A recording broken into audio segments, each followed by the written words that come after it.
டேய் யோ இந்த வண்டி யாருது ப்ரோ எந்ததான் ப்ரோ?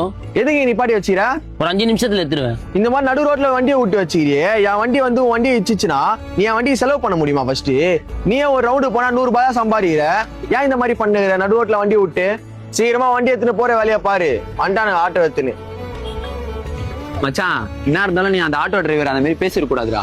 ஏய் கோவம் வந்துச்சு பேசிட்டேன் இப்ப என்னடா பண்ண சொல்ற மச்சான் உன்னோட கோபத்தை நீ யார் யார்கிட்ட காட்டணுமோ அவங்க கிட்ட மட்டும் தான் மச்சான் காட்டணும். இந்த மாதிரி ஆளுங்க கிட்ட நீ காட்டக்கூடாதுடா. டேய் அதெல்லாம் விட்றா அதெல்லாம் தேவையில்லாதுடா இப்ப எங்க அம்மாவுக்கு ஹாஸ்பிட்டல் கூட்டு போனோம் நான் அந்த டென்ஷன்ல இருக்கிறேன் இப்ப இந்த வண்டியில கூட்டு போக முடியுமா எங்க அம்மாவை ஒழுங்கா போடா அப்படி ப்ரோ சாரி ப்ரோ. பரவாயில்ல ப்ரோ. இல்ல ப்ரோ என் ஃப்ரெண்டு அவங்க அம்மாவுக்கு உடம்பு சரியில்லை ப்ரோ. உங்க ஆட்டோ வருமா? அவன் வேற உங்களை ஒரு மாதிரியா பேசிட்டான். என்ன நினைச்சிக்காதீங்க ப்ரோ. ப்ரோ அதெல்லாம் பரவாயில்ல ப்ரோ. வாங்க போலாம். டேய் மச்சான் அம்மாவை கூட்டணும் வா, போலாம்.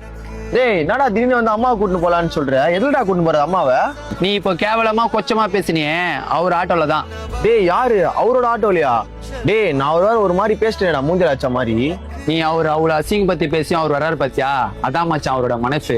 யாரையும் அவ்வளவு கேவலமா பேசாத. எந்தெந்த டைம்ல யார் யார் ஓதுவாங்கன்னு தெரியாது மச்சான். எல்லார்கிட்டயும் ஒரு அன்பா பணிவா பேசு.